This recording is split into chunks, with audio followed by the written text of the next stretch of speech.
Thank you for the invitation to discuss about our PTS system in Finland. I have to say that the abbreviation PTS came only lately to my attention. I didn't realize that we were doing PTS in Finland before somebody else came from Europe and told me, oh my God, you're making PTSs. And I was just thinking about, wow.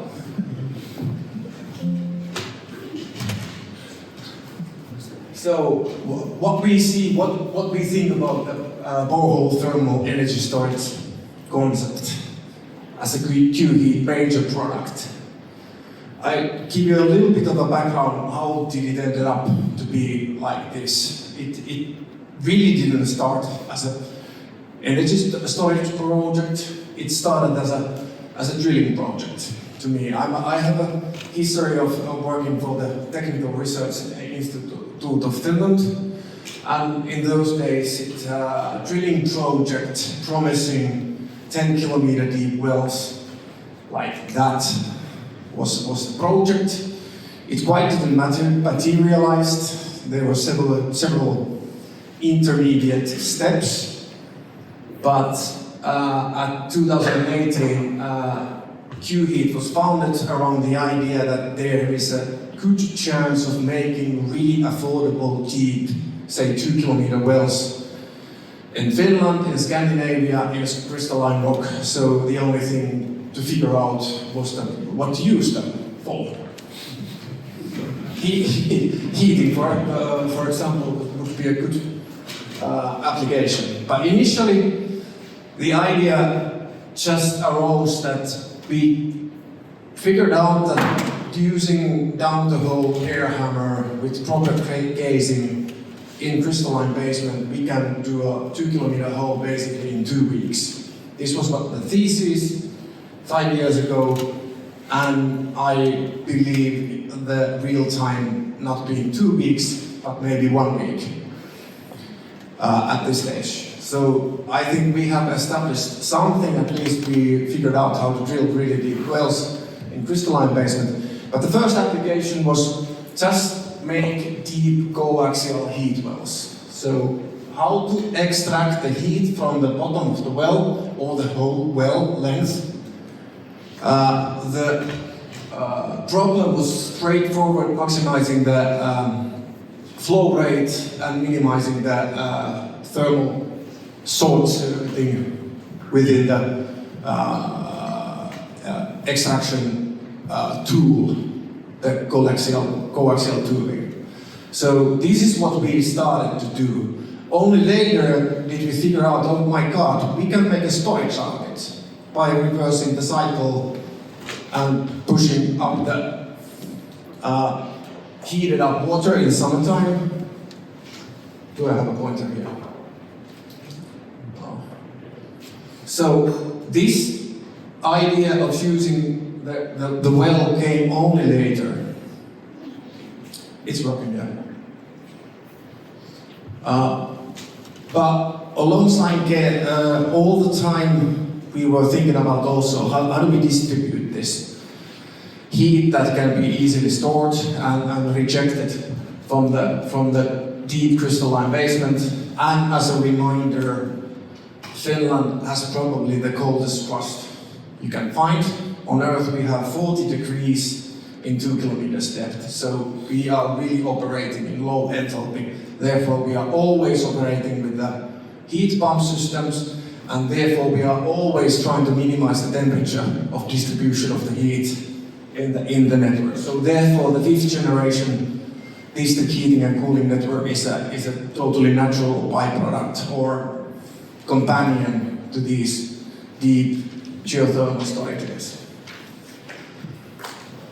So I think I almost already covered what we think when we talk about PTS these days, when we have finally learned the abbreviation. So we are pumping the hot water to the bottom of the well, in which the temperature and the heat is easily stored, and we are totally not relying on the fractures as a medium of heat transport. Everything happens in conductive mode in around the wellbore. So therefore we have to have affordable wells, and that's what we have managed to do in Scandinavia, and we are really hoping that the same principles can be applied also wider audiences in Central Europe. But about the storage. So we came across with the district heating network with a waste burning facility that produces overcapacity in summertime and a little bit undercapacity in wintertime, but also struggles with intraday variations in the network, which led them into wasting their valuable heat from the wastes. And I really would like to emphasize the scale. This is really industrial scale. So we have a waste burning facility producing 35 megawatts of heat constantly. In summertime, 25 megawatts of that heat goes into waste. So the prospect of heat storage is obvious.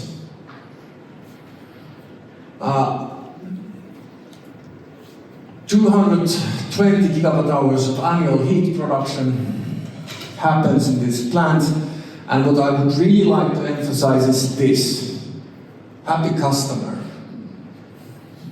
The head of the district heating network is really a friend of ours after the project, which is a good thing in my view.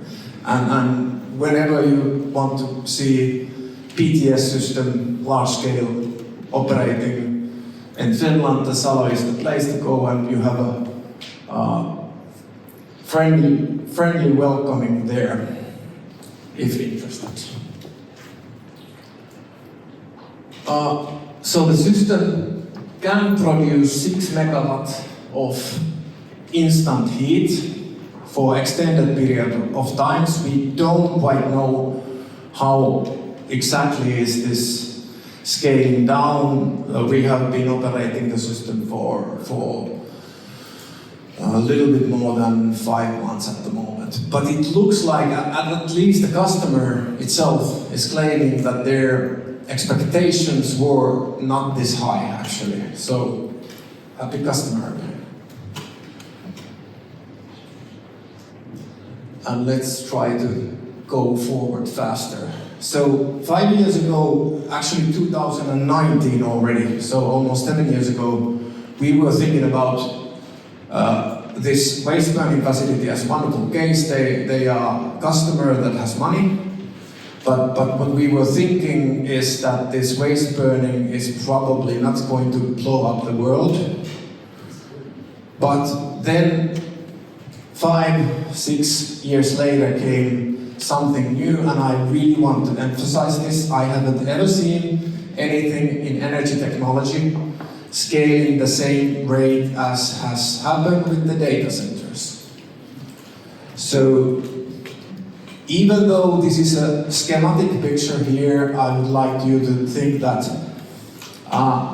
it's actually really easy for us to make most out of this exploding industry of data centers. Finland is actually, at the moment, there's this gold rush in Finnish energy systems. Energy companies of the largest scale are building up the same size data centers as are the, for example, the nuclear power plants. So this is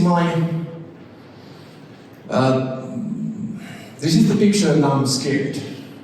This is a picture of Google data center in middle of nowhere, producing 800 megawatts of excess heat.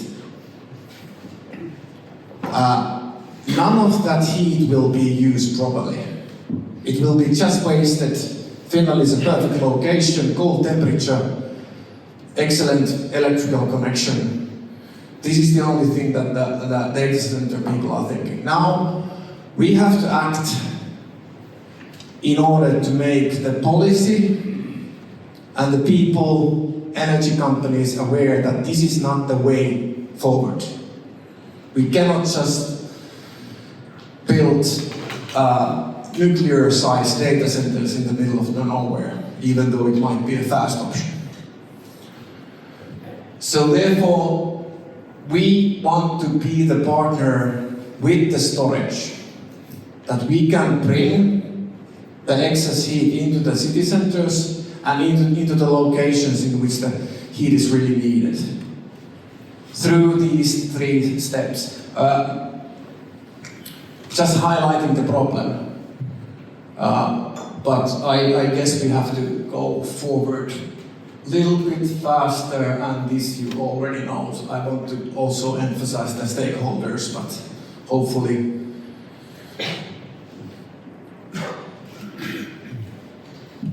I'd say that this is it. I won't go any deeper.